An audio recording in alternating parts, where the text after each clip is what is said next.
it, they really can get it because of the available energy provided by the Atlantic Ocean. And that's the same reason that the Northeast can get those big blockbuster totals usually closer to the coast, more so than the interior Northeast, where the snow happens more often, but it's usually not quite as impressive in the depth unless you're close to the Great Lakes.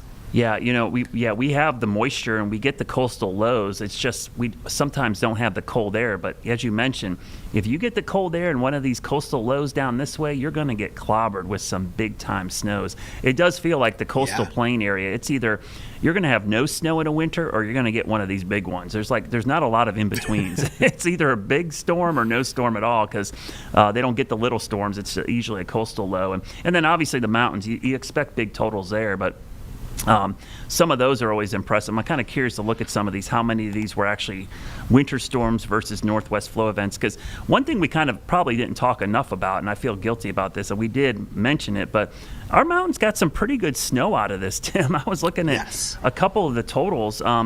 Beach Mountain got like 9.5 inches, and it snowed for like a day and a half. It wasn't just like a quick snow flurry. They had some pretty blustery conditions with wind blowing around. You posted some great pictures from Grandmother Mountain today. I saw that were pretty cool, but there was some legitimate snow up there. And in some areas, it might have been the most snow they saw all winter.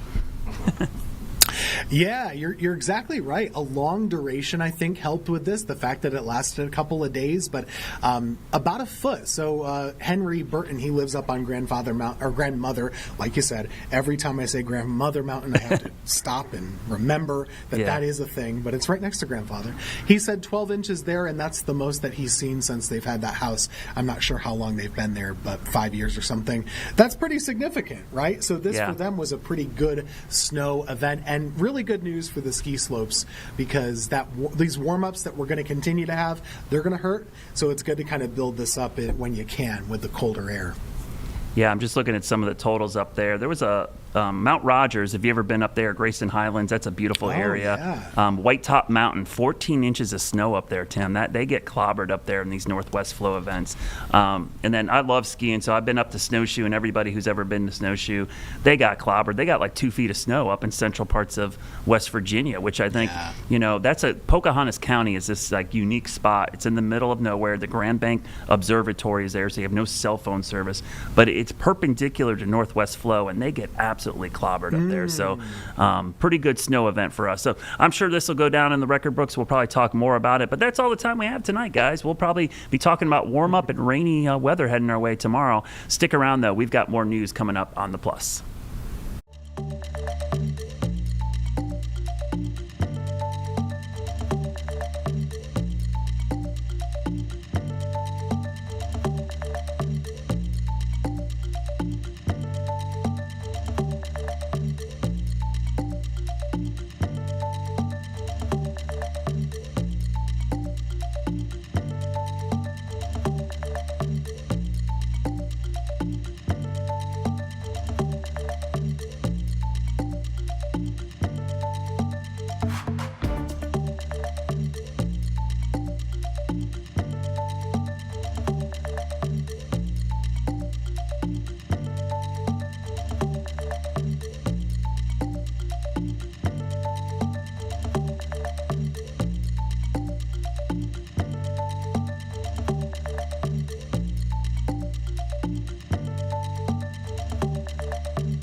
All right, folks, welcome back here on WCNC Plus. I'm Colin Mayfield. We have a live event going on right now. We told you about it on our news at 6. CMPD Chief Estella Patterson is taking questions and concerns. It's not just her, it's other community leaders as well. Let's listen in to this public forum right now. There's another one in the room. All right, y'all give them a great big round of applause. Say, come on up.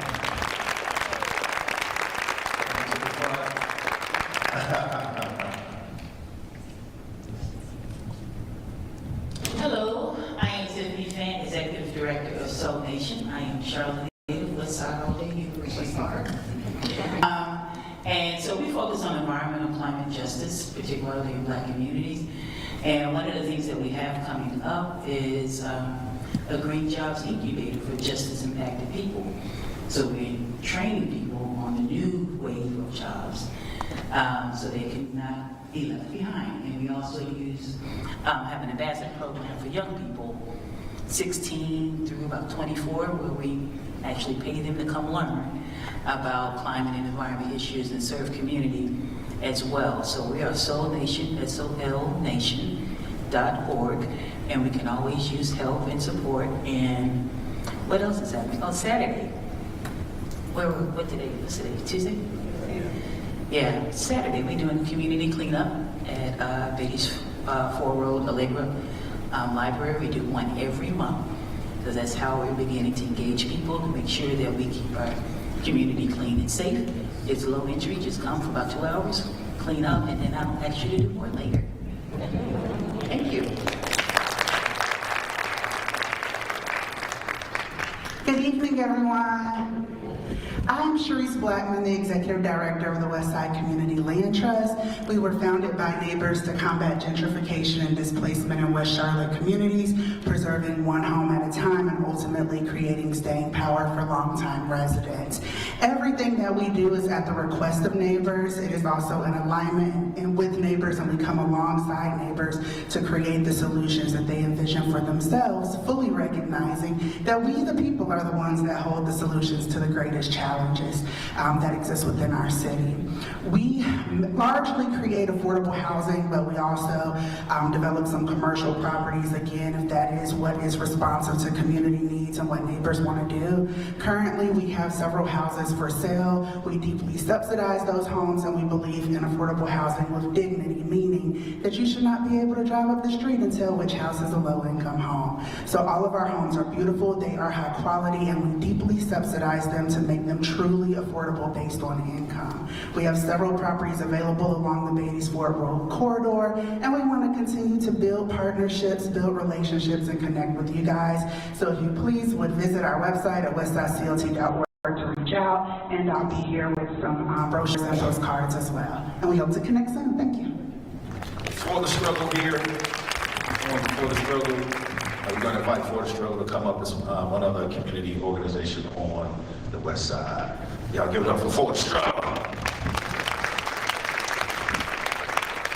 Good evening, good evening. My name is Brandy Williams, and I am the Evening Project Director for the Struggle. For the Struggle is a nonprofit that was founded to support Black Charlotteans. We started with our ERI program, which is our Elder Response Initiative, where we work on ADA modifications and safety modifications for our seniors for their homes. We also work with our seniors to provide food for them every Monday and Wednesday. And we also do free wheels and trust for seniors. Then we have our Salute You program, which is for students that are in high school, 14 to 18 years old. They're justice impacted youth, and we work with them. We provide them with an opportunity to work. So they work community events. They get they get paid $20 an hour. They work every weekend, and they also do life skills training. We help them with homework, and we also work with them to improve their behavior. And this, the last thing is the Evening Project, which I oversee, which is our civic and democracy program. So I work on election protection, but also we just released the Black Charlotteans Agenda, that is a community agenda. So we surveyed the community and asked, what do you want to see from your elected officials for the next 2 years? And so we provided recommendations from the community for city council, county commission, and our school board. Great meeting in the building. If not, great organizations, right? Give them a great round of applause. That was an important part of our time together because it's not just on police to make our community safe and better. It's on us to take responsibility to step up and do our part to make sure we show up in a way that makes our community better. You and I have that responsibility. Y'all with me on that? We have to continue to do that work because I believe can't nobody take care of our children better than us.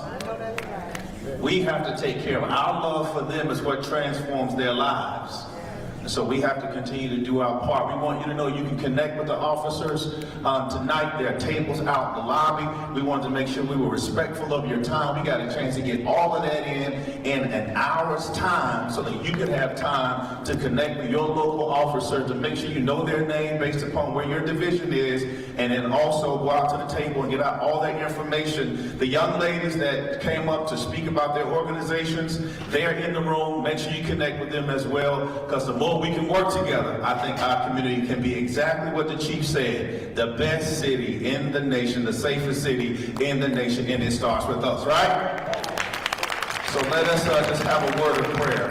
God, thank you for this time that you allowed us to come into this space, into this moment. We are grateful, oh God, that even in the midst of those who may not necessarily, God, be on board for what you're trying to do, we thank you for the early adopters who are ready to get to work and prove what it looks like when people lock arms and are willing to do what's necessary to make our community better. So we stand on that tonight. Activate in us, stir us up, stir us to action, that we may be the people that show up to make an impact for your glory and for your honor. So God, we give your name the glory, we give your name the honor. We pray for our police officers. Bless them as they go into some very difficult situations. We pray, God, that you continue to meet them at their point of need. We pray even now, oh God, that you send the right men and women to wear blue, that they may represent with integrity and understanding of the communities that they serve. And for those who did not grow weary in well-doing, we say, God, thank you. And may, God, you continue to bless, keep, and strengthen our chief. Continue to order her steps. Protect her, oh God. Keep her strong. And may, God, she lean on you in that midnight hour, and you give her a strength that she cannot muster on her own. We thank you and we bless you. In Jesus' name we pray, amen. All right, happy networking. Connect with people.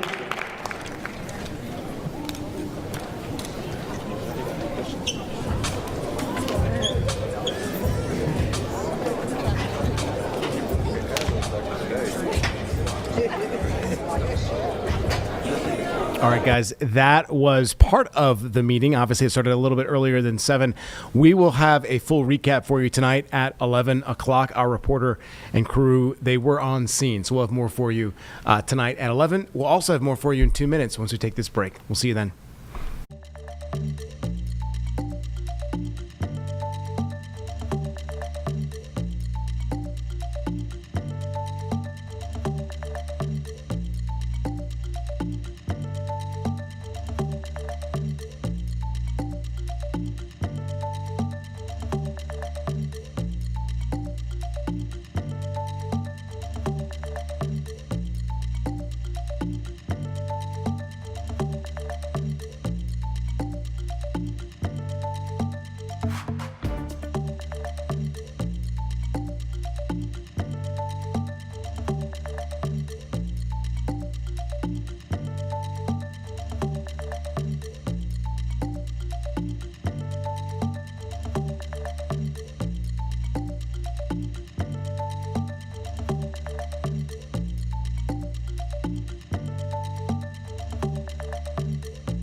All right, welcome back, everyone. As we get ready for the SOT U tonight with President Trump, there's a bunch of rebuttals happening. And in fact, the Democratic caucus is doing so right now, called the State of the Swamp, ahead of the State of the Union address tonight. Let's go to this right now, live. My crowd is bigger than your crowd.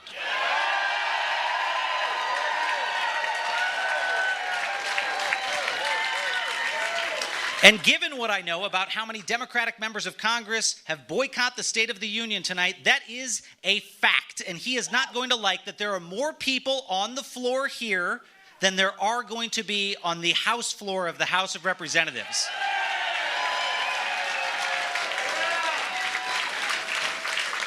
Second thing I want to tell Donald Trump, you tried to silence me. You tried to silence us, and you failed.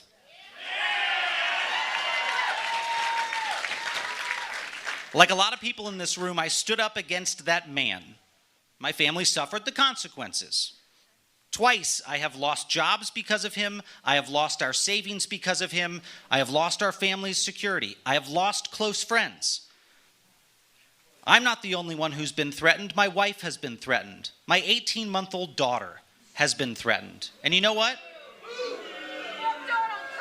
That's how the President of the United States wanted it. He wanted to shut us up. He wanted to shut us up. And when we wouldn't shut up, he of course said, well, the reason we wouldn't shut up is because we're trying to make a buck. And I'll tell you what, it was really important that he said that because it showed me something I'd forgotten. That Donald Trump underestimates the opposition because he doesn't understand them. We are not like him. I am not like him. Donald Trump may be in this to make a buck, to take taxpayer dollars from you. But unlike Donald Trump, we can't be bribed. We can't be bought. We can't be bullied. And we will not barter our conscience for a better room in a skyscraper.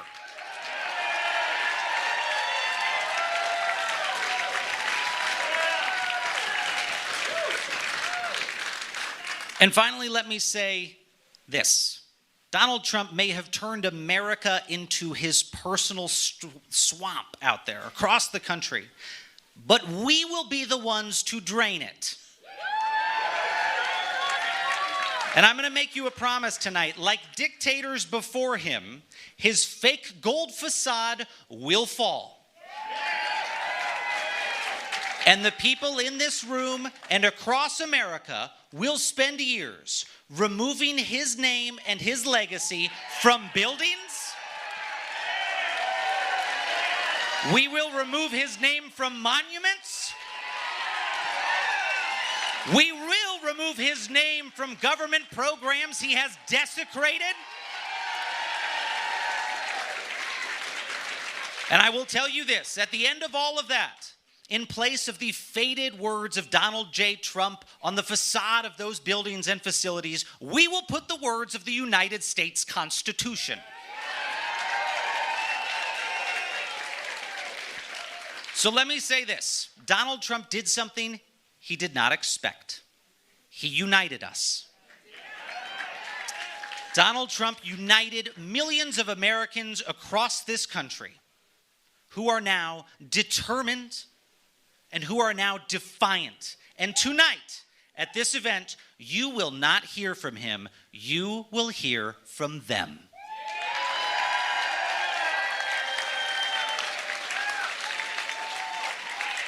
So let me first welcome to the stage someone who has been a vocal and strident defender of the United States Constitution and the First Amendment. Please welcome Zedio founder Mehdi Hasan.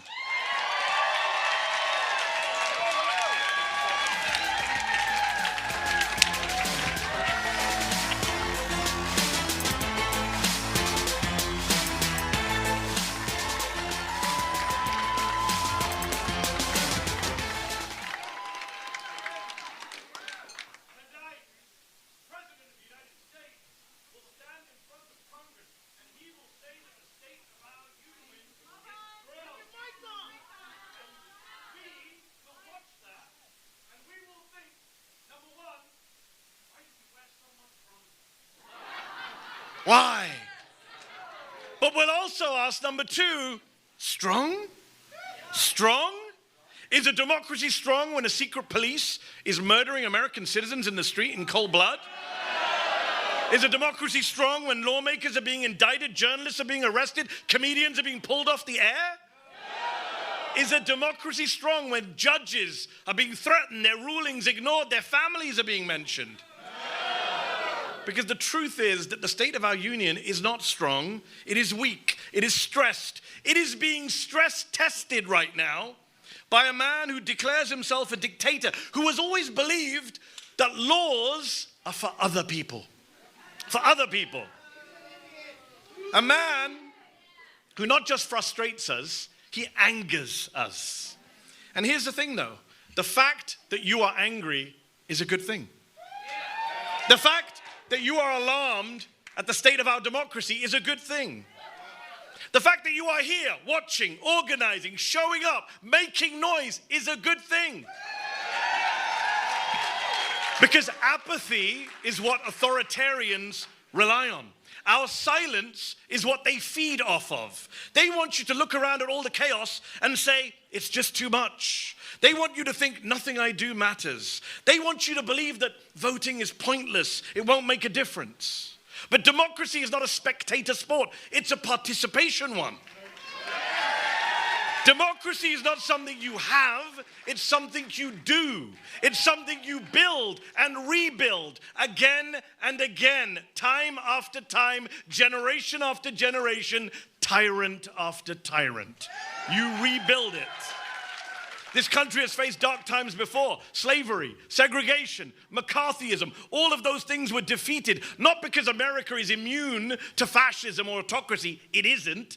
But because ordinary people, citizens, decided that they would not accept those things as natural or normal in this country. So tonight, when Trump gives his State of the Union, I want you to remember, his speech, God help us all, is not what matters. What matters is what happens after his speech. What matters is what we do next. Remember, fascism is not destiny. It is a choice. It can be fought. It can be rejected. But only if we reject it together. And you know what gives me hope tonight? What gives me hope is that there are more of us than there are of them. There are more of us than there are of them. Ladies and gentlemen, brothers and sisters, America has been saved before, not by presidents, not by billionaires, not by kings, but by citizens. It will be saved again the exact same way. By you, by me, by we, the people. Thank you very much. Thank you very much.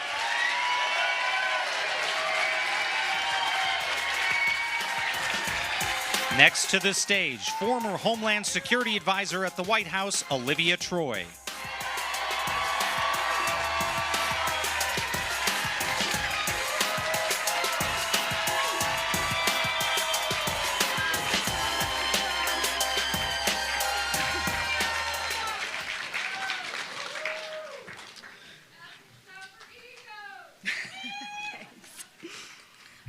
I'm short. Here it is.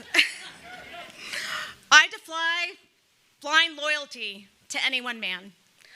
I defy fear as a governing strategy. And I defy the idea that patriotism belongs to any one party. I'm Olivia Troy. I did serve in the first Trump White House. I sat in the rooms where decisions were made, and I saw what happens when power stops serving the country and starts serving itself. So I walked away. Not because it was easy, but because integrity mattered more than my title. I knew there would be consequences, not just for me, but for my family. I was serving in his White House, and I stood up to him publicly. When too many chose comfort over courage, they still do that today. Because I knew what a second term would unleash. And now we're living it. This isn't law and order. It is power demanding obedience. This is not the America that I swore an oath to protect. Donald Trump demands loyalty to him.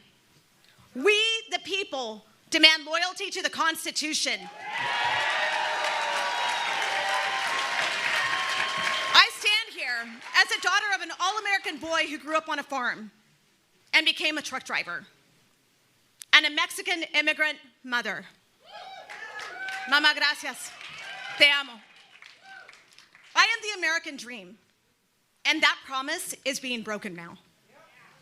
While Republican leadership in Washington demands applause tonight, families like the one I grew up in are choosing between rent and groceries, working full-time and still falling behind. Immigrant families are living with real fear. Parents are afraid to take their children to school. Workers are afraid to show up at jobs they've held for years. Families are hurting. That's the real state of the union, Donald Trump. But let me be clear, we will not let fear control us.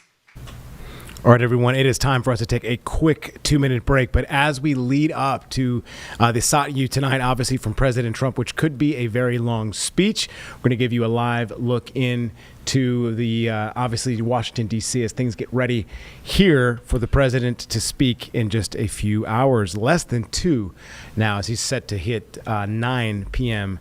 To speak to the nation. We'll see you in 2 minutes.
Welcome back, everyone. Going to give you a live shot into Statuary Hall, of course, in Washington, D.C. At the Capitol, there's a rally going on called the People's State of the Union Rally as we get ready for the State of the Union tonight, which could be a long speech. The president has warned folks that there are a long list of accomplishments that he says he wants to go through. So something to watch out for as it hits tonight at 9 o'clock. Right now, the Dems, though, holding the State of the Swamp speech.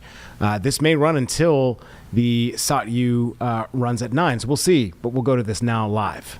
Will be too high. Well, he failed to send that message. He chose the wrong people, and he's been trying to send that message in other places, in Minneapolis, in Portland, in Denver, and he's failing everywhere. Well, they're trying to send us messages, so I have a message for them. I'm pretty bad about sitting back in a foxhole and letting people just throw grenades at me and just taking it. So we are going to start imposing costs on them.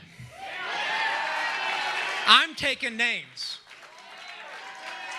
Justice and accountability is coming. You cannot hide behind your masks forever.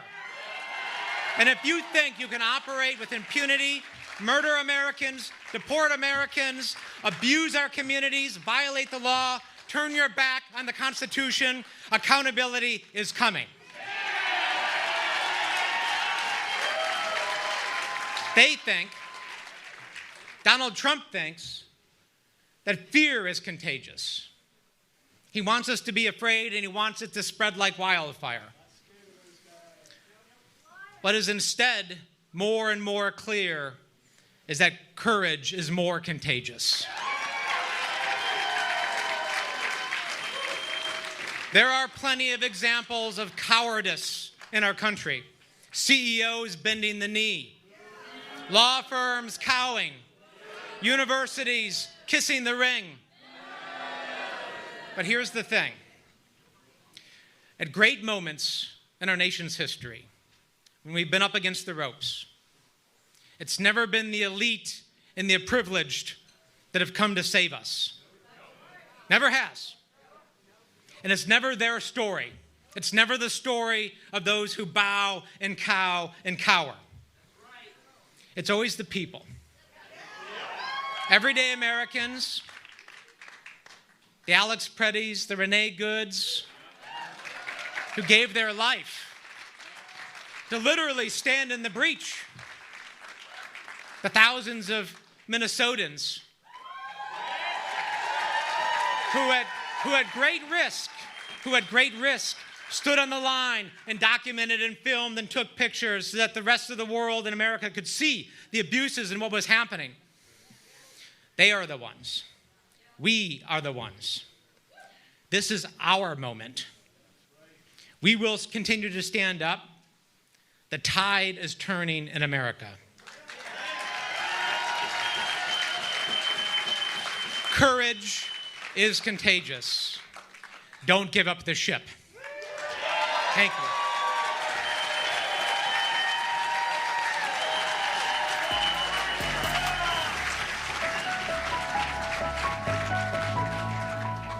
And now a video message from congressional candidate George Conway.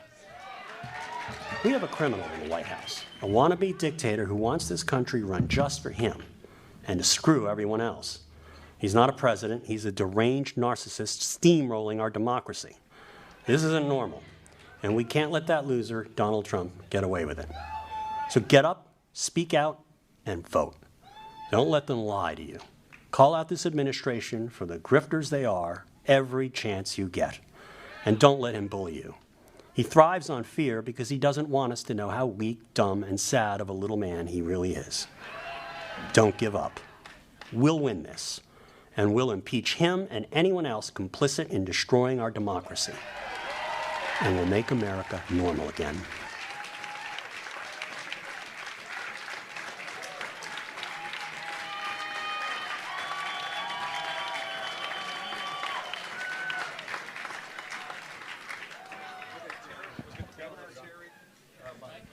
Please welcome to the stage a panel on the fight for the First Amendment led by moderator Jim Acosta, host of The Jim Acosta Show, Delaware Governor Matt Meyer, award-winning journalist Terry Moran, and civil rights leader, best-selling author, and Committee for the First Amendment co-chair Rashad Robinson. Wow. Oh my goodness. This is incredible. Why did I not get frog ears or frog eyes? Should I put one on? What do you think? I don't know. As an old news guy, the hair is very important. You know, I'm 6'2" with the hair. You know, oh, thank you very much. I appreciate it. All right. Why not? You know what? As a wise man once said, we'll do it live. Welcome to the National Press Club. It has not been renamed the Trump National Press Club. And it never fucking will. And for those of you who watch my show, you know I say the word all the time, so we just say fuck it, right? If we're not going to say fuck in a time like this, when are we going to say it, ladies and gentlemen? That is my position, and I think it makes a lot of sense. We have an esteemed panel joining us this evening to talk about this fight for the First Amendment. That was one of the very first things that Trump went after in Trump 1.0, and he, of course, went after it again this second time around. But we've got a great panel. Let's have everybody introduce themselves, starting with you, Rashad, and then we'll go down the line here. Hey, everyone. I love this energy. I'm Rashad Robinson. I'm a civil rights leader, and I am the co-chair of the Committee for the First Amendment, working to protect the First Amendment all around the country, moving artists and activists to stand up. All right. And I'm Terry Moran. I'm an independent journalist. I am Matt Meyer, governor of the first state, and there are more frogs in this room than there are people in my state. Thank you. Very good. We love the first state. There was a whole thing we would go get the beer. Could we get the beer on Sundays, or you couldn't get the beer on Sundays? Get the beer on Sunday, any day, 24/7. Oh, very good. Not Okay. 24/7. I remember that, being a DC kid, going to the beach. Anyway, I digress. We've got important things to talk about. Governor, let me start with you first. You have not been governor of Delaware for very long, but one of the very first things that you did was stand up for the First Amendment, stand up for the free press. And tell us about that. That's right. Two of the first bills I signed were making sure you cannot ban books in our great state of Delaware.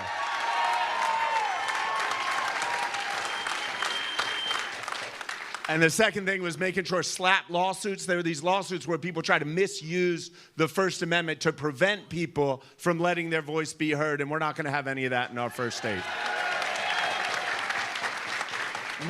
More broadly, what I'd say is what I'm seeing with the First Amendment, but not just the First Amendment, across our community in Delaware and across the country, is that billionaires are taking control. That we have a president who has used the worst of Citizens United to put this country at the disposal of a very few people, very few privileged people who want a country that's very, very different from what you and I want. And they're controlling the media. They're controlling what the citizens of Delaware see and hear and understand. They're controlling what each of you understand. And tonight in the State of the Union, I think we're going to see more of that, of media manipulation, information manipulation. I so appreciate events like this where people are standing up and saying, we the people are stronger than these few. We need to fight to win our country. We are winning. Look at the numbers. We are winning. Thank you for being here. Hey, thank you, Governor. And I can see the sign that says damn straight right over your head there. So it reminds me a little bit of another Delawarean back in the day who might have been down the street, and if only he were still there. But anyway, Terry Moran, independent journalist. Terry was being modest, a longtime ABC News correspondent, White House correspondent, Supreme Court reporter. Terry's one of the best in the business. And, you know, Terry, you were ahead of the curve in one very big way. For those of you who don't remember, Terry put out a tweet about Stephen Miller. And it made a lot of news and pissed off some corporate overlords at ABC. Terry, talk about that and why that was important, because to me, that was a sneak preview of coming attractions. Look what has happened with respect to Terry. Yeah, look what has happened with the effect that Stephen Miller has had on this country. Look at the effect. ICE in Minnesota, the detention centers, which I want to talk more about. But Terry, tell us about that moment, why you did it, and what do you think it means going forward? Well, I wrote it because I thought it was true. There you go. And you know, How about that? That is actually why it's become a big deal. It's become a big deal in my life. It got me fired. But it's become a big deal in some ways, which is odd. And I will say there was nothing planned about it, although I will also add, because it was posted at 5 minutes after midnight, some people, it was not a drunk tweet. I promise. What it was a very sober. What it was. In fact, I was quite proud of it in many ways. Still am. Yeah. What it was something that had been, I'd been reporting on this administration. Interviewed the president. Had a good time with that, and then over the course of days and weeks, it was just gnawing at me, fretting, right, tossing and turning about our country and what's happening to it. And I was out walking the dog, so I'm blaming the dog for this, And I just said, that effing guy, because I'm not going to drop that. I'm sorry, yeah. I can't. It's my dear mother in heaven. But it was in the middle of the afternoon. I was pondering it, and then, we had dinner and watched, what was it? We watched some movies, a George Clooney movie, so I'm blaming George Clooney as well. Good night and good luck, maybe, or something. No, that's what everybody says. Did you go see the play, and were you inspired? No, it was, the kids had never seen it. I can't remember. Anyway. Ocean's 11. That's what it was, which is a great family movie. But if you want to keep your job, don't watch it. Anyway, so we got into bed, and as one does, is on the phone, and I kind of had come up with something in my head, and I posted it. I thought, okay. And just before I hit send, actually, I thought to myself, this is hot. This is, hard language. But then I thought, it's a description. I thought, this is a description of the public man that we see every day that is just horrifying as an American public official. Yes, and it was, I guess, getting to me. Anyway, the next morning, you got to take that down, da-da-da-da-da. I will say this, the White House made clear that if I wasn't fired, all right, I'm telling a tale out of school here. ABC News was like, you're going to be on a 2-week suspension if we can keep it to that, but it's going to the West Coast. And this is the only reason I mention that, because that's the corporate pressure on Disney. And then I knew it was done at that point. But here's what I learned from it. Now that I'm in independent media, where so much is happening, I love it. The First Amendment isn't, a statement of law.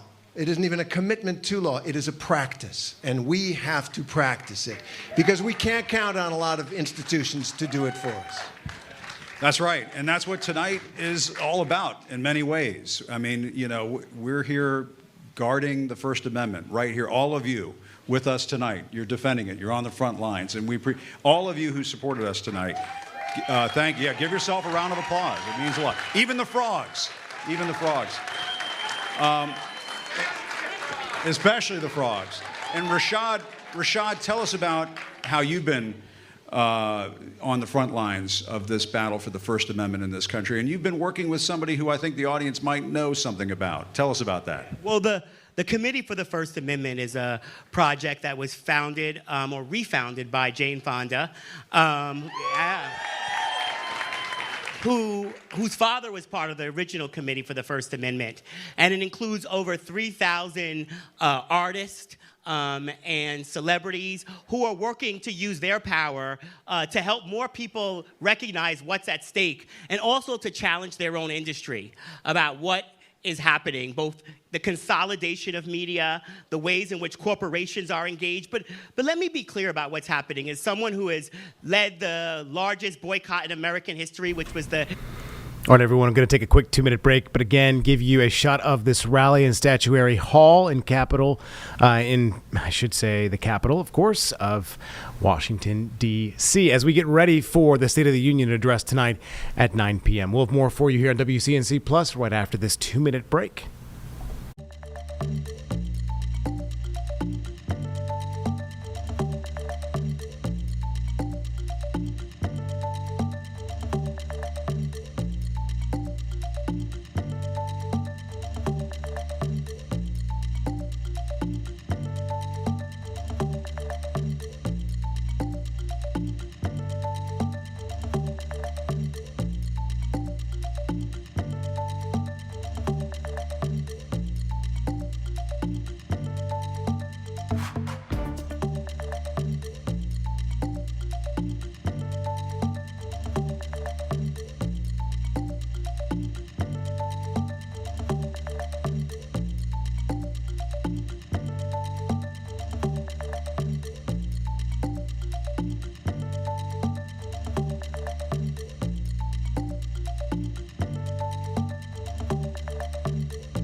All right, folks, we are back. We're going to go to this press gaggle of GOP members who spoke a little bit earlier ahead of the State of the Union address tonight. Let's go to this and we'll listen in. Well, good morning, everybody. So good to see you all. I want to first start by congratulating all of our Olympians. It was a phenomenal weekend. It was a phenomenal period of time to see people represent the United States of America. And I think if you watched any part of the hockey game, men's or women's, you really saw true Americans. And what I want to say is thank you for the American athletes who represented America and gave their best. And just compare and contrast to some of those athletes, and I won't even dignify them by giving them a name, that train in America, that live in America, that were born in America, who have enjoyed the freedoms that America has given them. And then they don't even have the respect for the country in which has given them so much to represent that country. I wonder why. I can think of about 20 million reasons why. But I noticed at the end, that person didn't get on a plane and go back to that communist country. They came back to the free country, the US of A, who is the best country in the world to give them that opportunity. And just compare and contrast with what we saw with the men's hockey team. They are proud to be an American, and they showed it, and they left everything on the ice. So congratulations to all the American athletes who trained here and have pride in their country. And with that, I'm going to switch gears and talk a little bit about the State of the Union tonight. You know, President Trump is going to tell the truth that the media won't tell.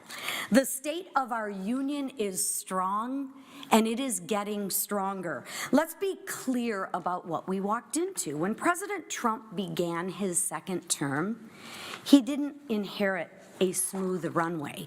He inherited a complete disaster, but he's delivering results. Under Democratic rule, reckless spending lit inflation to a 40-year high. Under President Trump and Republicans, inflation has fallen to 2.4%, a 70% drop from its peak. That's not luck, ladies and gentlemen. That's leadership.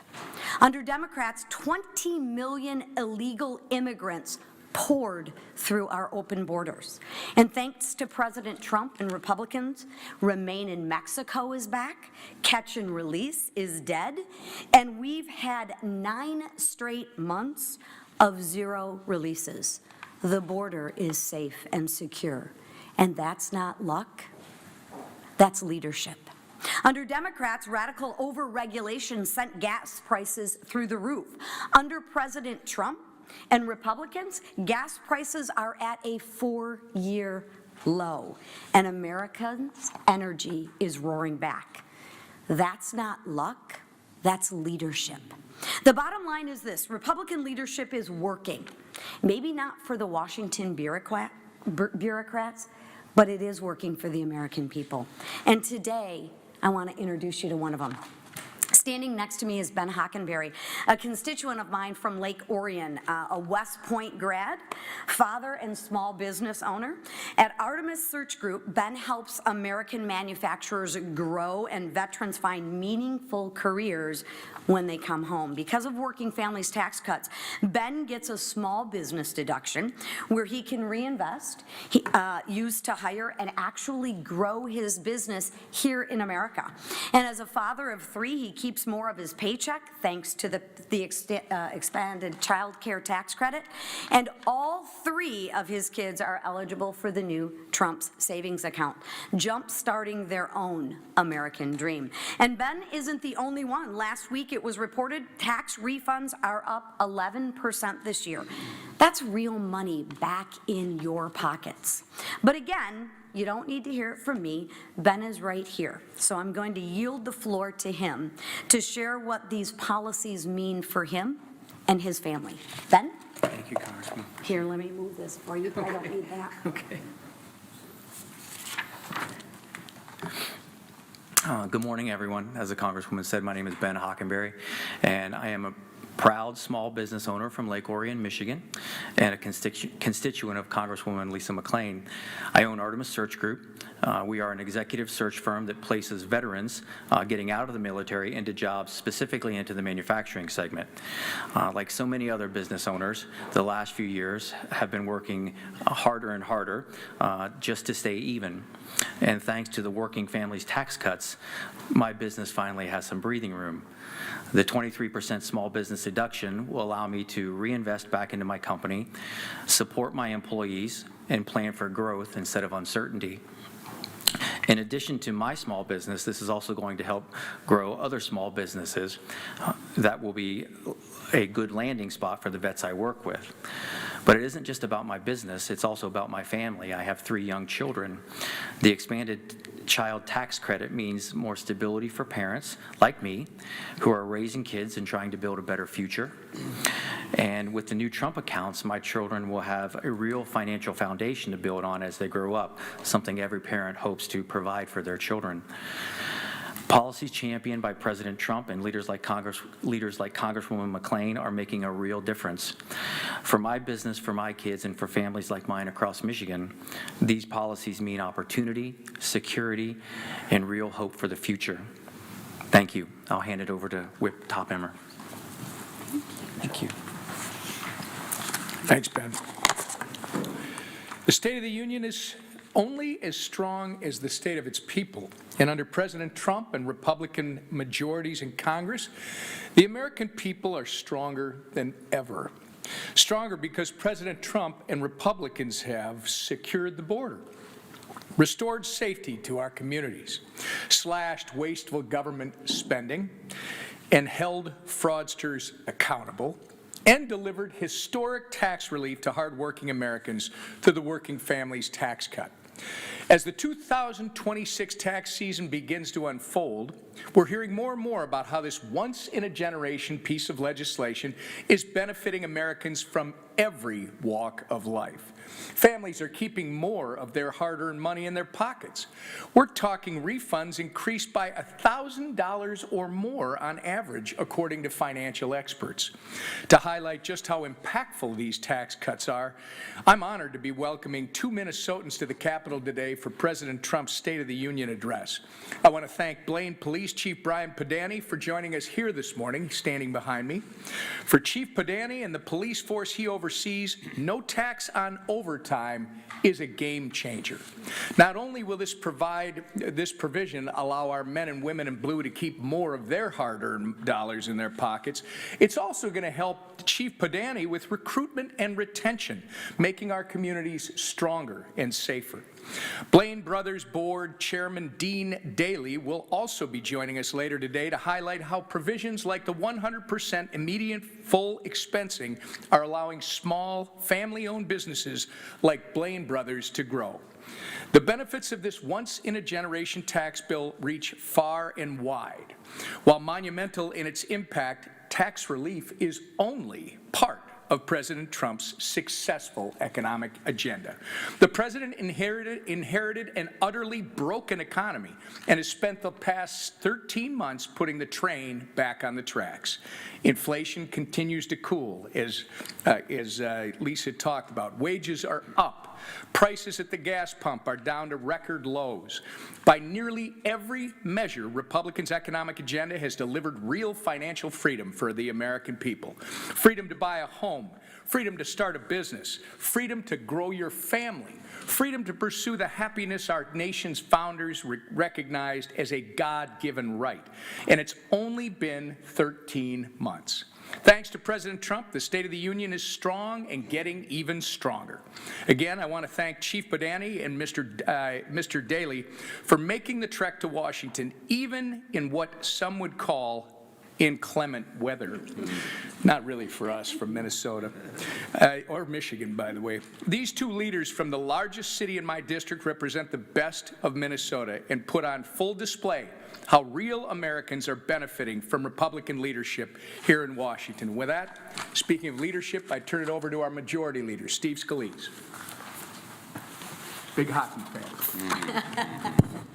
Thank you, Whip. We're all hockey fans this time of year with that exciting finish to the Olympics, and what a great Olympics it was. And especially, you know, my wife and I, we don't watch a lot of hockey like the Whip might, but we were watching, and when that went into overtime and then the Americans won the gold medal, it was just euphoria. We were jumping up and down celebrating, and then to watch those hockey players talk about their patriotism and their love for America after it was over, I think was inspiring to so many Americans who can easily get jaded when you think about how this town works, how some people just want to talk down America every single day and want to pit people against each other all the time.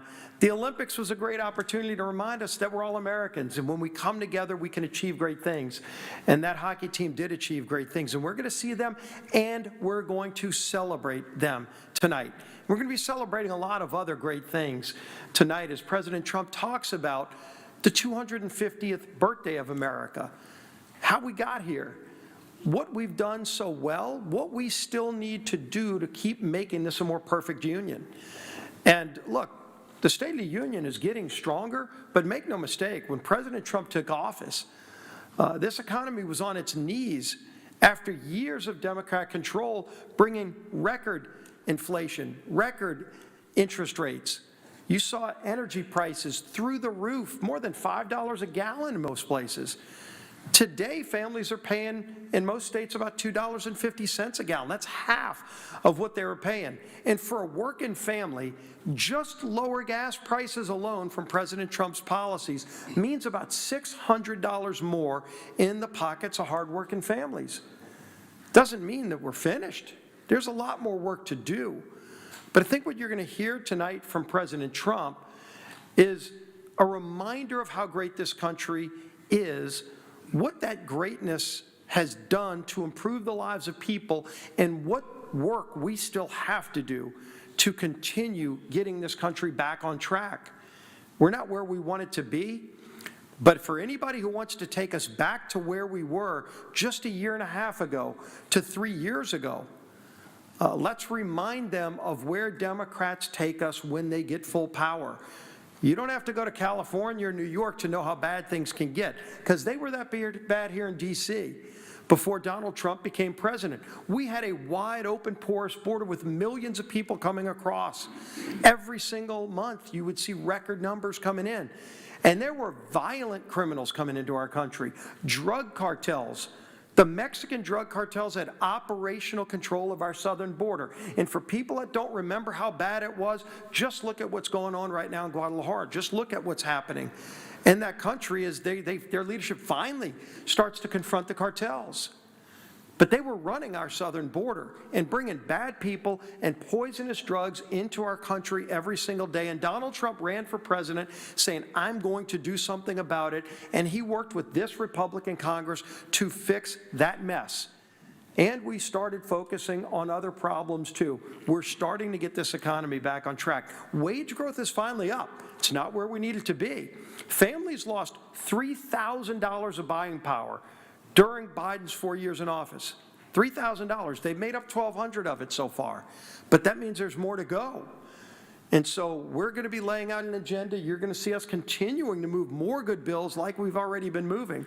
And you're going to see the president laying out policy ideas tonight that this Congress will move. Sadly, Democrats have voted no on just about every major policy that have fixed the mess that they made. And that's okay, because we're going to do the job anyway. And some of those people that are benefiting from those policies are going to be in the balcony tonight. You're going to see some of those stories, and Chair McClain talked about some of them. You saw Whip Emmer talk about some of them. I'm going to highlight two of them right here. We're going to be two of my guests that I'm very proud of. We've got Heath Sykes, who's a server, one of the best restaurants in New Orleans. We're known for our food. We love our food. Drago's Restaurant is where they invented the charbroiled oysters. He gets to serve charbroiled oysters every day, and so many other great meals from a true American dream success story. The Satanovich family is a second-generation family that fled communism to come seek the American dream, and they now have it in the Drago's Restaurants. And he serves there and no longer has to pay tax on tips. And he gets to celebrate what that means for having more money in his pocket and being able to do more for his family. And then the other guest I have is Anthony Bettoni, who's a deputy sheriff in Jefferson Parish, where I live. And thank you for your service. We all celebrate our men and women in law enforcement, but so often our men and women in law enforcement are working extra hours to make ends meet, to provide for their family. And when they work overtime, a lot of times they were paying so much more in overtime, it didn't make it worthwhile. And we said, working with President Trump, why should people have to pay taxes on overtime? And now because of that, our Deputy Bettoni's going to be able to have more money in his pocket to provide for his family. And by the way, his family's growing. He is now a girl dad like me. He's got a 1-year-old daughter, and he's going to have more money in his pocket to provide for his daughter. And families all across the country are benefiting from what we did.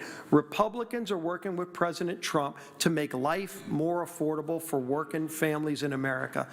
And that's what we've been focused on since Donald Trump became president, and I think that's what you're going to hear the president talk about tonight, and leading the effort to get those bills signed into law to help bring that prosperity. Made without question.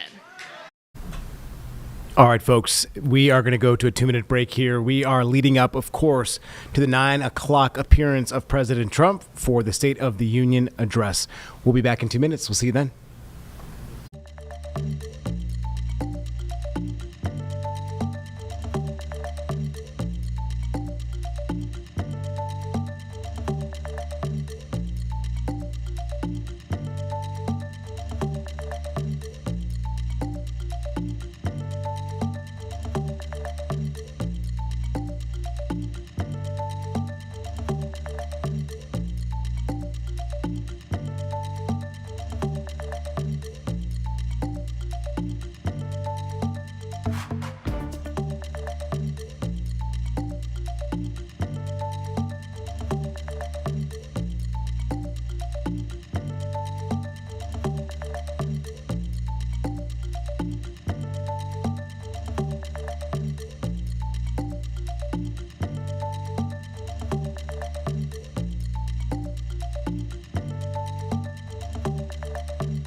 All right, everyone, we are back. We do have a press conference that we do want to go to. There was quite the scene in Missouri earlier today. I'm pulling this up. I thought I had it ready.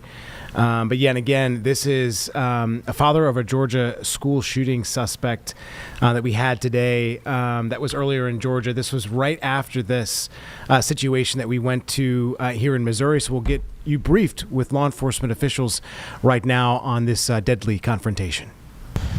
Good afternoon. I'm Sheriff Brad Cole, the Christian County Sheriff. As you can see, I have many representatives of law enforcement from around the area and the state, as well as some of our federal partners here with me today. Today is a sad day for law enforcement in our community in southwest Missouri and across the state of Missouri. I want to express my sincere gratitude for everybody that's reached out to our agency and provided words of comfort, food, whatever it might be to help us through this situation. As you might know, this has been a very trying 24 hours, and I'm going to go through the timeline of yesterday and how this started, and then I will take a few questions, as well as some of my other law enforcement partners will take questions as well. So yesterday, February 23rd at 3:53 p.m., Christian County 911 received a call about a deputy down in the roadway near the intersection of Highway 160 and Glossop Avenue in Highlandville. At 4:05 p.m., responding deputies arrived and found Deputy Gabriel Ramirez fatally shot laying in the roadway. At 4:09 p.m., a possible suspect vehicle was identified, and at 4:13 p.m., the Missouri State Highway Patrol with Stone County deputies and multiple other agencies responded to an address off of Y Highway in the Galena area. At 4:35 p.m., the Missouri State Highway Patrol issued a blue alert, and an intense manhunt was launched for the suspect, who we identified as Richard Bird, age 45, of Stone County. At that time, investigators released a booking photo taken from a previous arrest on February 16th of this year from the Stone County Jail and released that. After further investigation, the suspect's vehicle was located in an area off of Highway 248 and 160 near the Reed Springs area. Multiple deputies and agencies responded at that time to the area, and a manhunt ensued and lasted approximately 9 hours. At 11:30 p.m. last night, there was a sighting of the suspect reported in a wooded area near the 2500 block of Highway 248. Multiple agencies responded to that area, along with the Missouri State Highway Patrol aircraft unit. And at 11:38 p.m., law enforcement started taking gunfire from the suspect in the wooded area. At that time, Deputy Josh Wall, sustained a debilitating gunshot wound to the leg. Also at that time, Webster County Deputy Austin McCall sustained 4 gunshot wounds. Responding law enforcement could not reach the injured deputies at that time due to continued gunfire from the suspect. After taking multiple rounds of gunfire from the suspect, law enforcement was eventually able to rescue the injured deputies. During that time, Christian County Deputy Michael Highslope suffered a fatal gunshot wound while he was attempting to reach and rescue the downed deputies. Deputies Wall and McCall were both transported to the hospital with life-threatening injuries. That time, law enforcement utilized an armored vehicle to approach the suspect who continued to fire upon law enforcement. That time, multiple law enforcement officers exchanged gunfire with the suspect and ultimately eliminated the threat. At that time, the Sheriff's Critical Incident Team responded and is currently still investigating that crime scene. Deputies Wall and McCall are recovering from surgery, and they're both in stable condition at the hospital right now. I want to thank all the responding agencies from this incident. As you will hear, there are multiple agencies from across southwest Missouri and the state.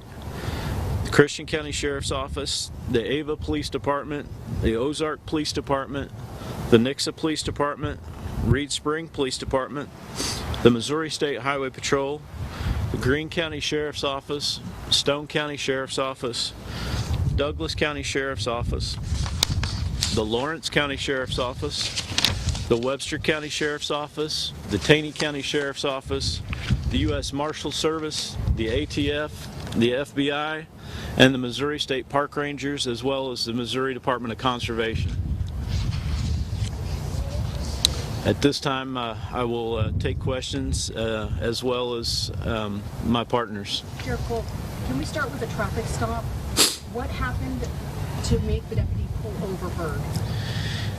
We're not clear on what the initial traffic stop was for. During a traffic stop, deputies and officers normally don't report what they're stopping them for, so we don't know at this time what that stop was for. Several posts on social media from sheriff's offices across Southwest Missouri have been calling out the fact that this suspect had a lengthy rap sheet and could have been locked away at multiple infractions and charges. Do you maintain some of your colleagues' opinions that this person should have been locked away years ago? Well, I've had a lot going on in the last 24 hours. I've not had a chance to review his criminal history. I understand he has many and multiple arrests, some being as recent as a couple weeks ago and last week. But I can't really comment on his criminal history because I've not had a chance to look at that yet. But I do know he does have a criminal history. Can you talk a little bit about the technology that was used last night to track him down? So we had, as I stated earlier, we had aircraft from the Missouri State Highway Patrol, which we utilized the FLIR system, as well as multiple drones from multiple agencies that were equipped with the same type of technology. When we got the tip that, or the sighting, we were able to launch those resources and very quickly, within just a couple minutes, did locate a heat signature, and the Highway Patrol aircraft was able to establish that it was a person, and ultimately it was the suspect that we had located from the air. The deputies that are recovering, can you spell their names for us? Deputy Josh Wall, and that's W-A-H-L, and Deputy McCall from Webster County, it's M-C-C-A-L-L.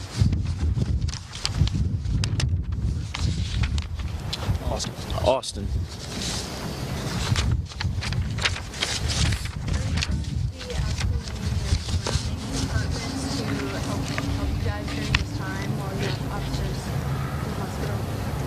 As far as answering calls for service, so currently the Ozark Police Department are answering calls for service, assisting us. There's other agencies that likely will be assisting during this time period. So if you do need our assistance during this time period and you live in Christian County, just know and understand that you may get a law enforcement officer from another jurisdiction that will be handling and taking care of your problem. But rest assured, they're all professionals and they will handle whatever needs to be handled. Is it known why the suspect was in the area of Christian County? No, it is not known. These cars have been parked out here for several hours, and in that time span, we've seen dozens of people leaving flowers. A gentleman was playing the bagpipes earlier. What does it mean to you and to all the other heads of the local agencies to have such a fast and immense response of support from not just the city of Ozark, but Christian County and across the region? Well, it's just a testament to the people of our community and our state and the support that we have for our law enforcement community. It's something that you don't see necessarily in every part of the United States, but we're blessed here in Missouri and Southwest Missouri with a huge support system for our law enforcement community. It's at times overwhelming. We have an unbelievable amount of food that's been delivered to the sheriff's office, an unbelievable amount of... All right, guys, you can hear the sheriff there talking about the two deputies that were tragically killed earlier today in Missouri. And obviously the outpouring of support from the community is great to hear. They're going to need a lot of that over the next couple of weeks. We'll update you on this story as we go throughout our newscast, both here on WCNC Plus over the next few days, but over on WCNC Charlotte as well. We're going to take a quick 2-minute break. And, of course, we'll have more news for you as we get ready for the State of the Union address at 9 o'clock.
All right, guys, thank you for joining us again. We're going to go to the South Carolina Reproductive Rights Press Conference that happened not too long ago.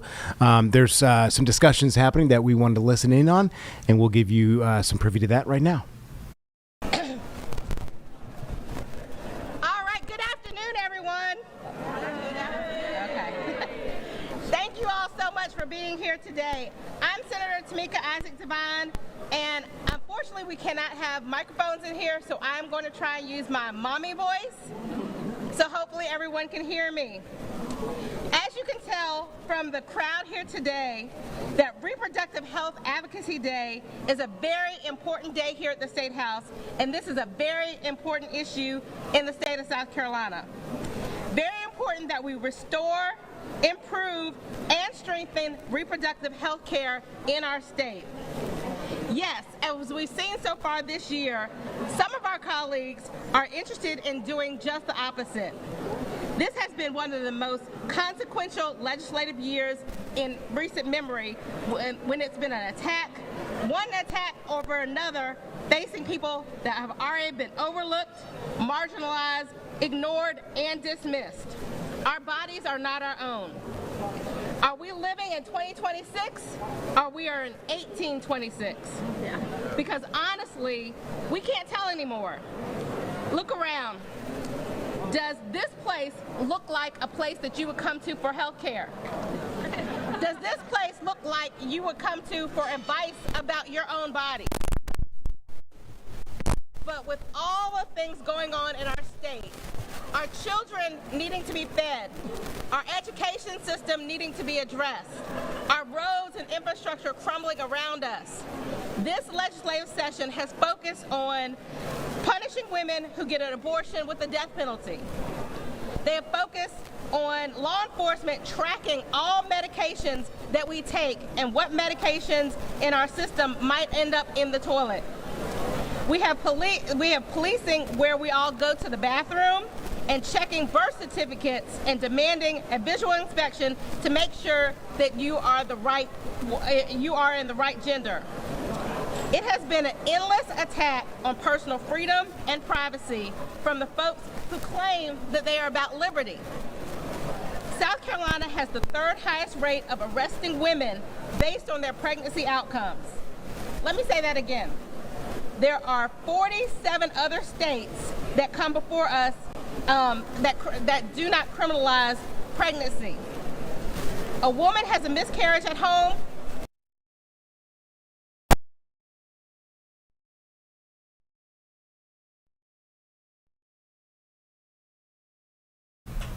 All right, folks, we are going to try and get the sound back. For some reason, I had an issue with our SC Productive Rights presser here. We're going to have more for you here. We're going to take a quick 2-minute break and come right back.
Welcome back. Appreciate your time. Sorry about that. We finally got our technical difficulties straightened out. We're going to go back to this reproductive rights press conference right now. Never mind that there are no laws in South Carolina which stipulate when we're supposed to report a miscarriage or what's necessary. We want to punish women for our own bodies. But y'all, time is enough. Our voices are strong, and we are stronger together. And every single day that we come up here and we make sure that our voices are heard, we will be heard. But we need more people. And every single day that we come up here and we make sure that our voices are heard, we will be heard. But we need more people. Too often, we try to isolate these stories as singular incidents instead of recognizing the deeper issue, systems that fail Black women. Here are the facts. The United States ranks highest among developed nations for maternal deaths. South Carolina ranks 8th highest in this country for maternal mortality. Black women in our state are 4 times more likely to die from pregnancy-related causes than their white counterparts. And over 90% of these deaths are preventable with timely and appropriate care. This is not about biology. This is not about personal failure. This is about systems. This is about access. This is about whether people who experience pregnancy have the information, support, and respect they need to make informed decisions and receive quality, evidence-based care. Hospital closures in our state, gaps in maternity health care make it even harder. Many counties in South Carolina don't have a birthing center, an OBGYN, or even a hospital. We need education that is early, culturally responsive, and empowering.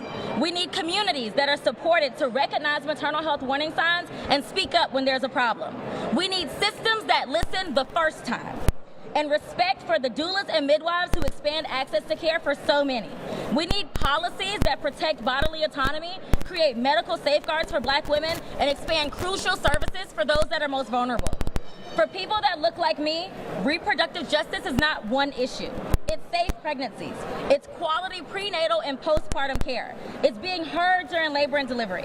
It's surviving childbirth and having the support to heal physically and mentally afterwards. Because no one should die giving life. Not me, not her, not us, not anymore. Thank you.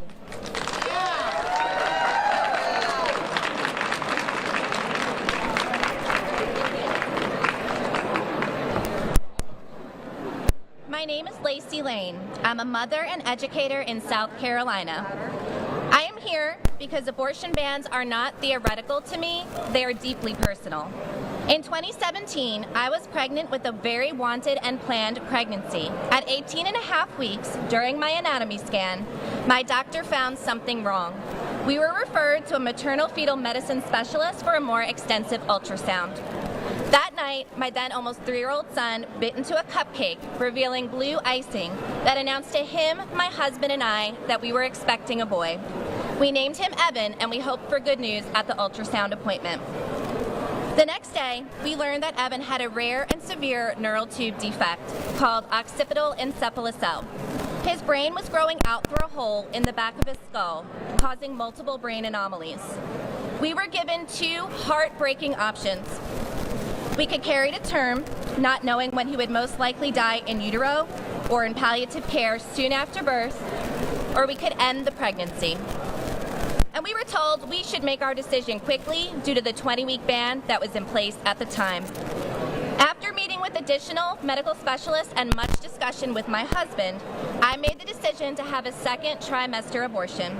I chose to spare my baby the possibility of knowing only a short life outside my body filled with pain. I chose peace for my son, Evan. I chose what was best for my family. The decision was heartbreaking, but I know it was the right decision. And if that same pregnancy happened today under our extremely restrictive abortion laws, I would be forced to leave my state to receive care.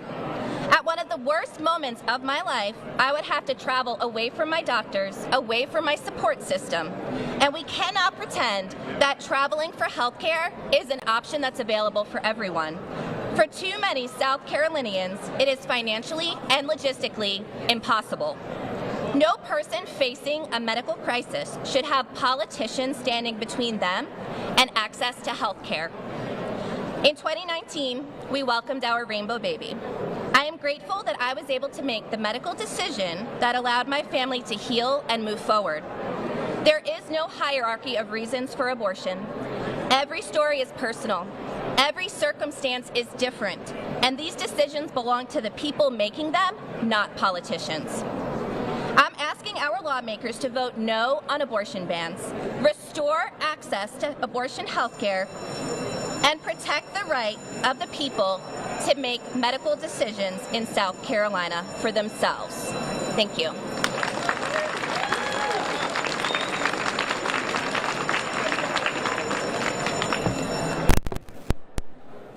Hello, thank you for coming.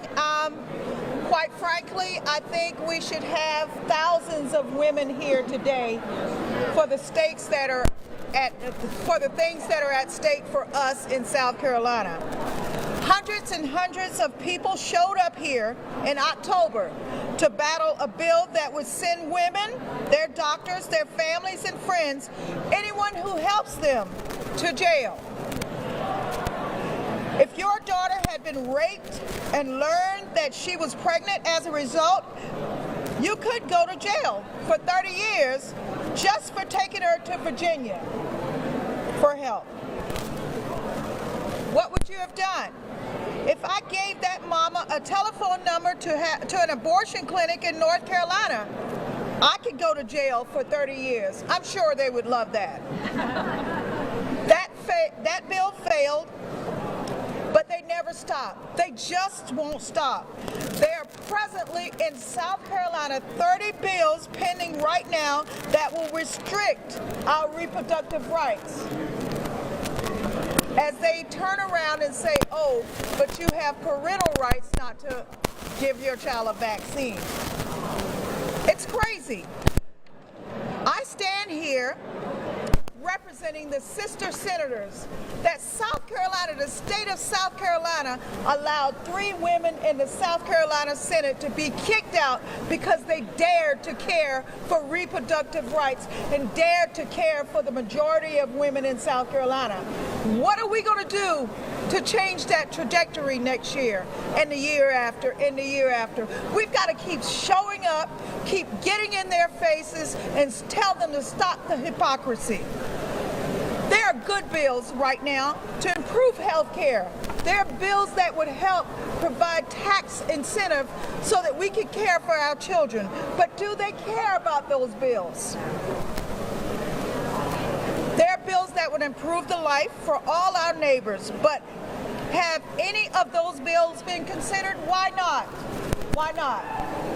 But because they're at the end, they don't really care about reproductive rights. They don't care about women. They care about control. I am sick and tired. Are any of you sick and tired of this foolishness? It's exhausting for women to have to come up here to beg legislators not to kill them. It's exhausting and shameful that Senator Devine and myself have to remind them to stay from under my dress. It's exhausting to hear a bill that they all voted unanimously for that's an ombudsman bill that they'd rather pay tax dollars for one person to tell a woman how to have a baby. I got news for you. We've been doing this from the beginning of time. I am sick of the hypocrisy. We have been in South Carolina the 8th highest rate of women who died during pregnancy and birth. What are we doing? The 5th highest rate of babies who die before their first birthday. What are we doing? The 10th highest teen pregnancy rate. What are we doing? But yet, South Carolina has the distinct pleasure of this past weekend having 973 cases of measles. Applaud yourself from the right. South Carolina ranks the worst state for overall health, obesity, diabetes, and I've already talked about measles, uninsured residents, the fastest transition of doctors getting the hell out of this state. And we think that's a good track? No, it's not good. I am so sick and tired of us sitting here and playing nice. It's time to turn the page for us to get other women that are sitting home and not realizing how important this issue is. It's time for us to start kicking ass on this issue.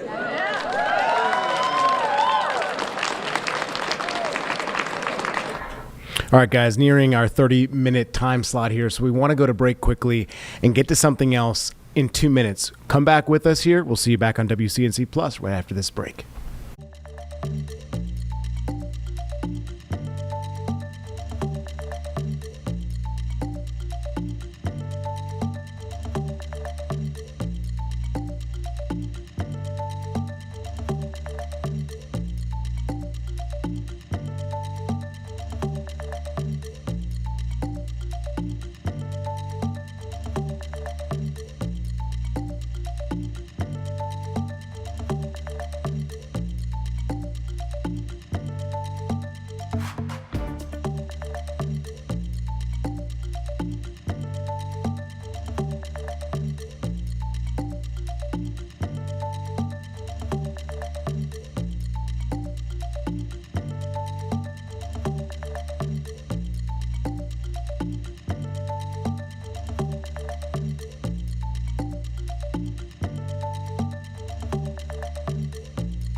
All right, everybody, welcome back. We're going to go to this press conference, something totally different, but it does deal with the economy, and I'm sure they'll hit on a number of things that will be discussed in the next 30 minutes during the State of the Union address. This is Senator Schumer and other Democratic senators. Let's listen in. Happened just hours ago. Okay, let me thank my colleagues who you see here for joining us. And look, let me start with something all of us are thinking. Tonight is going to be long, painful, and tedious for the American people. We know how tonight works. Trump will claim that everything in America is going great. He's in a huge bubble. America is deeply unhappy with Trump's leadership. And he'll blame everyone else for our country's troubles. He'll blame Biden. He'll blame the Supreme Court. He'll point the finger at everyone but himself. But tonight, the American people will see a president whose ego does not let him see reality, the reality of the pain in America because of Trump's policies. Costs, chaos, corruption is what they lead to. Never in our lifetime have we gone into a State of the Union where the president's rhetoric and the country's reality are so far apart. Donald Trump's first year back in office can be boiled down to 3 words: costs, chaos, corruption. That's the slogan of Trump 2.0. Costs, chaos, corruption. That's what his administration brings to the American people. Let's start with costs. Americans frankly don't care what Trump has to say at the State of the Union because they're too worried about the state of their wallets. We do want to pause the senator right now. We do have members of Congress making their way through Statuary Hall ahead of the State of the Union address, which will happen, we do believe, at 9 o'clock. Getting some background information that potentially this could be a 2-hour or longer speech. There are a list of things that the president discussed that he does want to let the nation know on. But again, you're just seeing members of Congress file in to where this will be held right outside of Statuary Hall on Capitol Hill. And there are a number of individuals that will be watching and waiting on bated breath for the president, seeing Representative Ro Khanna. He is bringing an Epstein survivor. Looks like Thomas Massie is doing the same. Those two men seems like they'll be sitting together tonight. Very interesting, as they've been staunch supporters of getting the Epstein files out and into the hands of the public. So again, expecting the State of the Union address to start at 9 o'clock. Could be a long night, so we hope we see you on WCNC Charlotte with us as well. But again, we're slated to do the news at 11, but it could run a little bit late as the president might speak longer than 2 hours. It is slated for that, but could go longer. And again, a number of things he says that he wants to discuss: economics, talking about policies.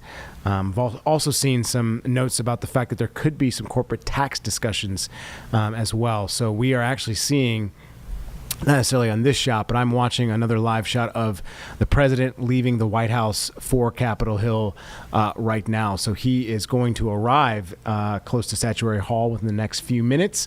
We'll continue to keep our eyes on this. We don't have any live shots of that. I don't think, right now. But again, this is an interesting, I think we have something on router 3. You want to punch that up for me there? We have an inside look here. Yes, so there is where this is going to be held, the State of the Union address. Seeing some notable congressmen and women, Representative Luna there, Miss Boebert as well.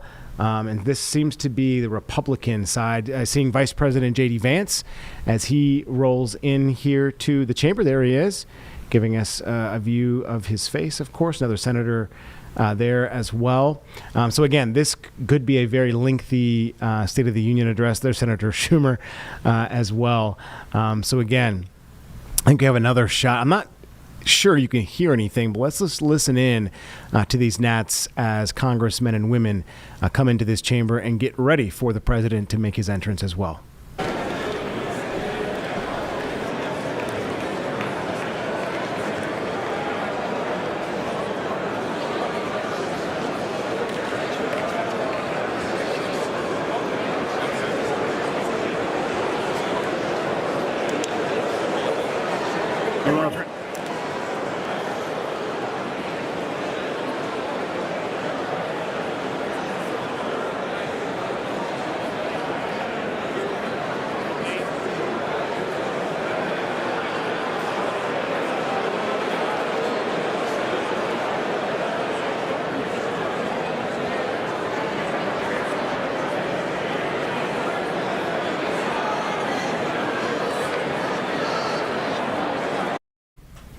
Seeing the vice president spend some time with members of Congress, obviously, as many members are taking their seats. We obviously see many individuals in the gallery as well up above. The address is scheduled to start at 9, as I said. The president facing challenges, though, at home and abroad as a number of carrier strike groups make their way closer to Iran. It would seem that it is imminent that strike or a strike could happen as well. So there are a lot of things going on as well, and people talking about the economy, the investments into AI. Saw Anthropic, the CEO that went to the Pentagon earlier today, and a deadline by Friday given to them by Secretary of War Pete Hegseth. The Pentagon wants access and for Anthropic AI to have access to weapons and for surveillance technology, something that they are against.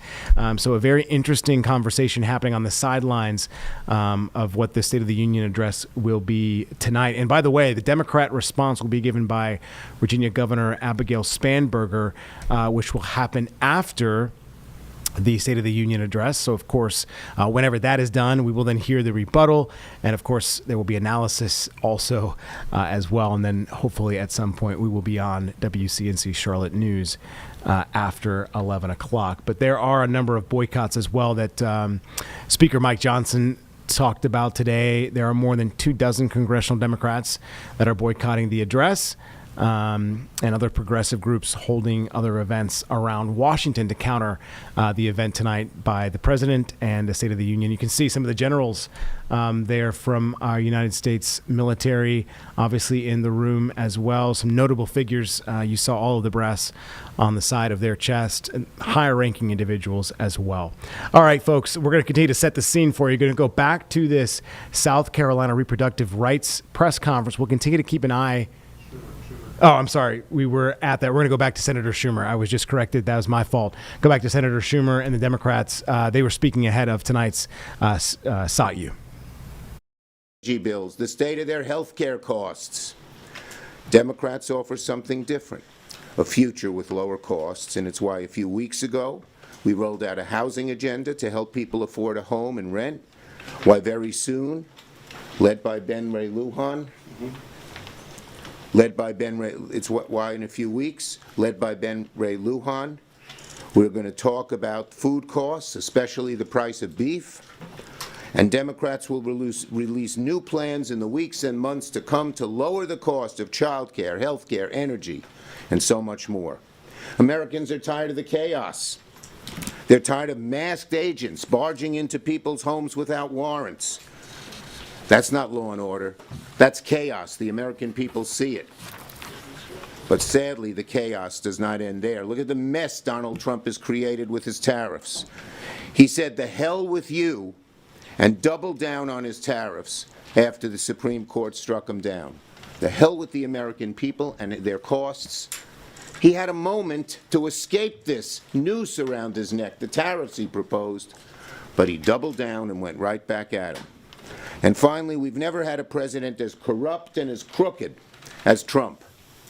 While people are paying more for rent and losing insurance, Trump's net worth has soared by at least $1 billion since becoming president.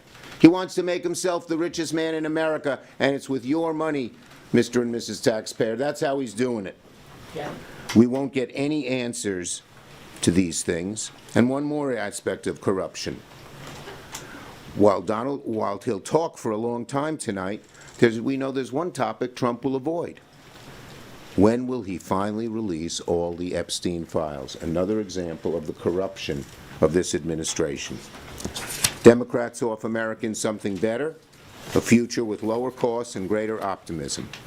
And finally, I want to thank my good friend Senator Padilla, who will offer a Spanish response to the State of the Union.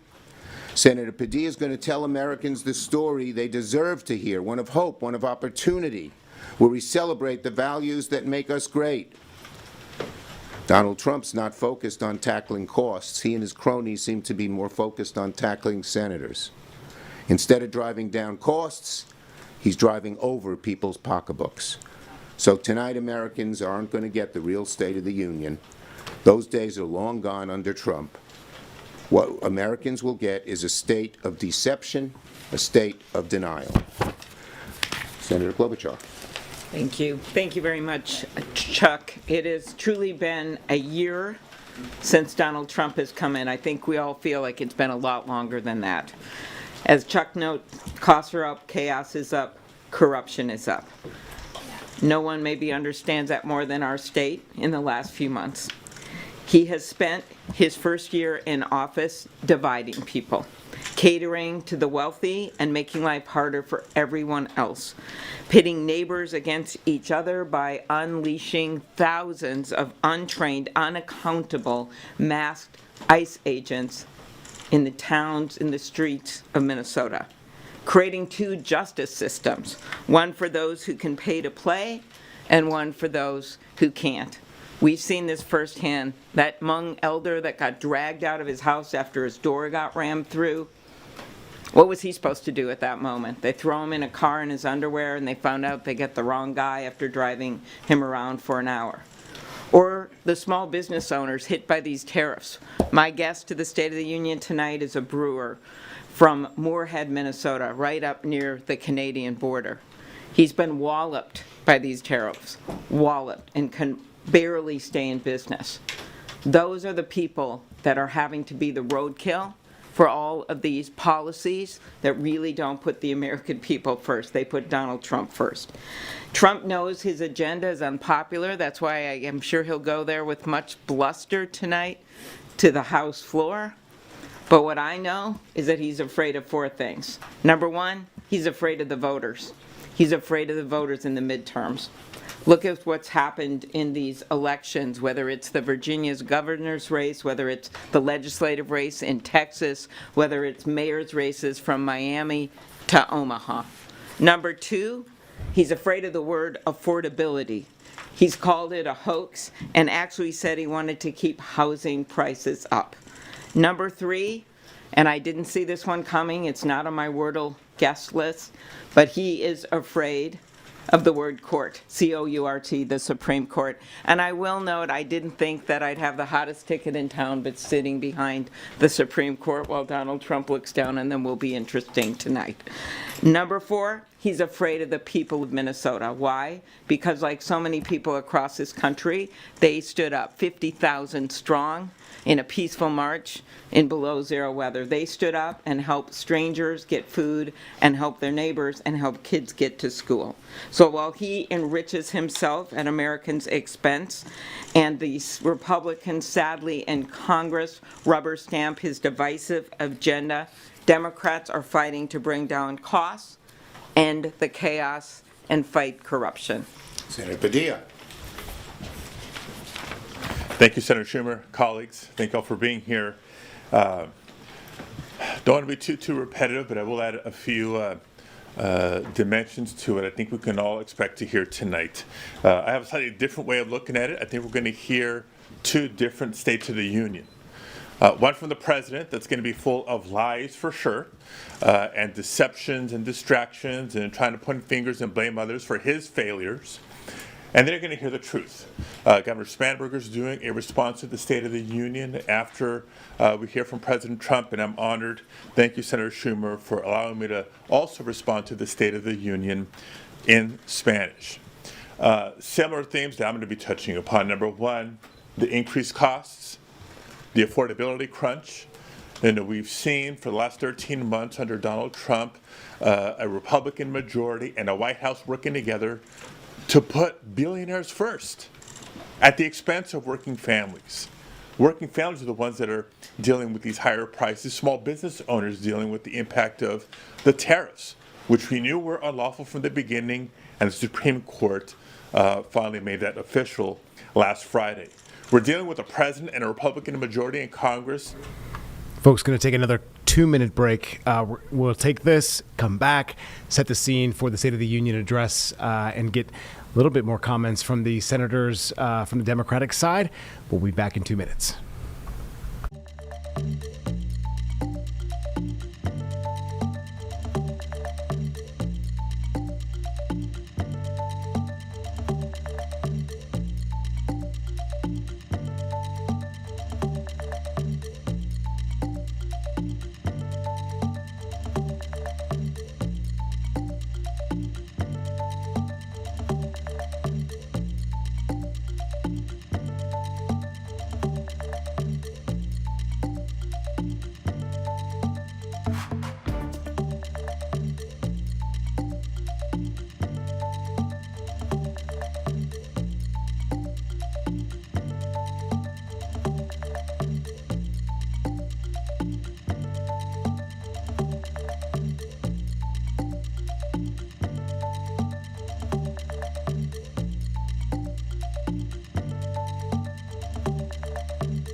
All right, folks, we do have more Congress people coming in.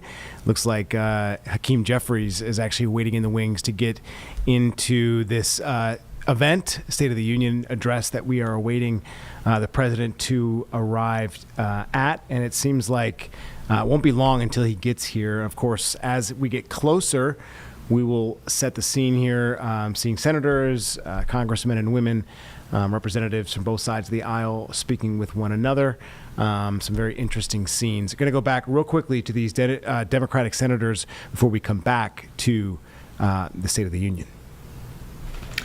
I can't ignore what's happening, not just Minnesota. It started in my hometown of Los Angeles, and it's reached every corner of the country.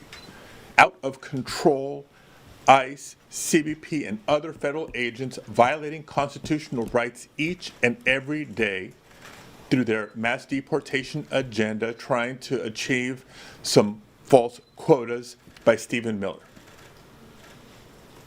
This is not a focus on the worst of the worst. This is not a focus on dangerous, violent criminals. The vast majority of the people that have been detained, arrested, many deported without due process, do not have criminal convictions.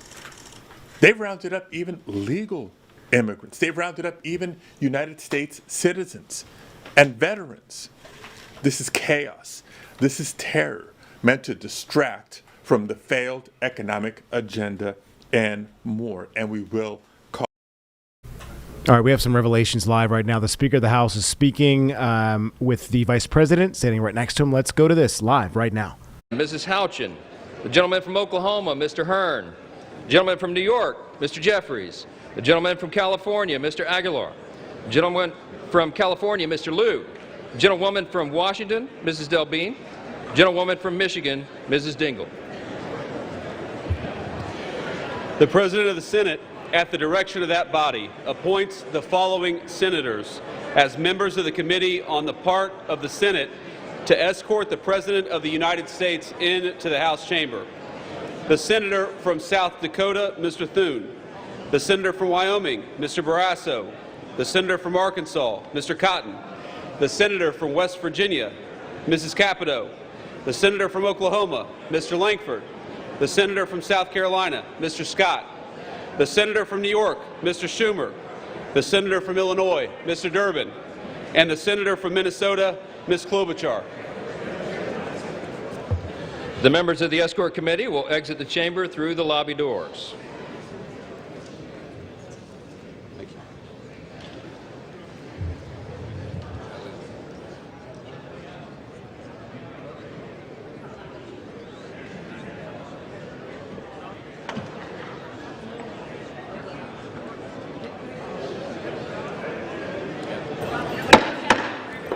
Mr. Speaker, the Acting Dean of the Diplomatic Corps.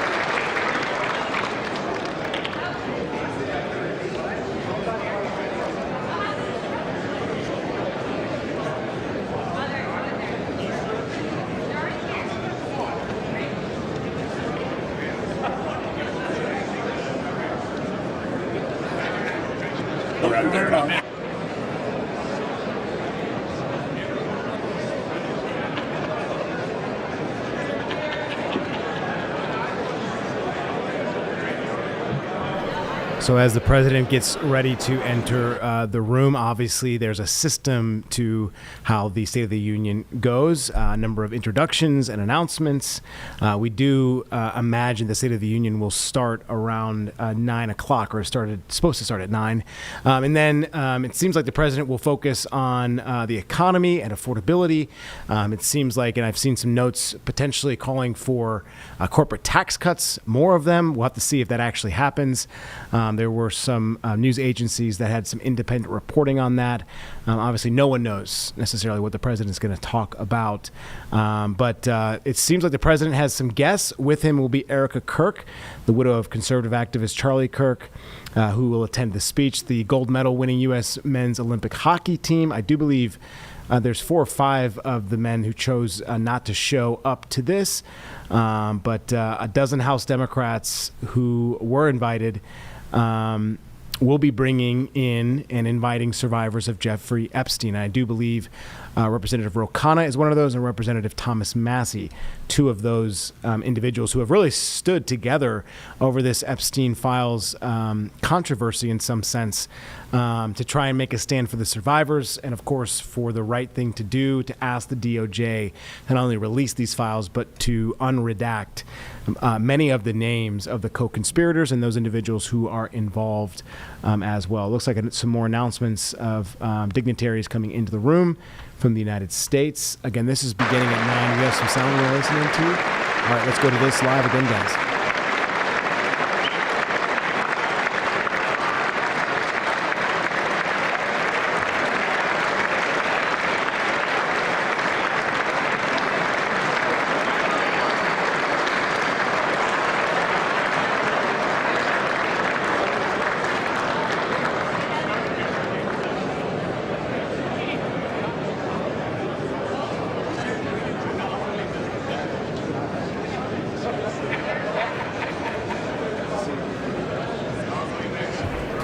So amid all of this, the president has discussed and talked about his approval rating, and actually NBC News' Steve Kornacki analyzed Trump's approval ratings on job performance, and it is below 40%. So it is a very interesting place that we are at. Have not seen a president at this approval rating in all of United States history. So a lot of folks are wondering what this could mean for the midterm elections. And a lot of what's being discussed today, I'm sure Republicans, Democrats will either be able to attack or maybe play a little defense depending on what's discussed. But again, we are heading into this midterm time, and it's going to be an important time for both parties. And I wouldn't rule out seeing a potential run from both Representative Thomas Massie and Ro Khanna. There's been discussions that both men could split a ticket and run together potentially. I don't know what that's based in, but I guess we will see obviously over the next couple of months what the Democratic and Republican sides choose to do and who might be their number one candidate heading into the midterms and, of course, for 2028, the presidential election then.